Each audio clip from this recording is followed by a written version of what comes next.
Yo, morning mga idol. Bagong gising tayo, parang may hangover pa. Bibisita pala ako kung naalala nyo, si Lorin Custodio. Naitampok natin siya sa hashtag hatid tulong natin noon. Ngayon magaling na. O, kita nyo, macho na. Nangako kasi ako na bibigyan ko siya ng cargo short o 6-packet na short. Kaya ito na mga idol, oh. Yan, ito na mga idol. Yan. Kahit mura lang, importante napagbigay tayo. Bali, 4 to na cargo short, napamigay na rin napamigay ko na yung iba. Pero hindi ko rin nabidyohan eh. Ngayon ko lang nabidyohan kasi wala akong mai-content. Ano, yan, so diba. Doy, lagaan mo lang doy ah. Ibala yung may so di Roland from Tina. Ayan.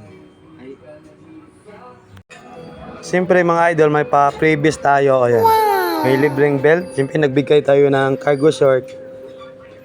Ayan, dapat may libreng belt. Ayan, kay Dudoy Roland. Ayan. Ayan. Para libre na lahat. Oh. Yan mga idol, ano lang. Malay mo, ikaw na yung susunod na mabigyan natin. Oh.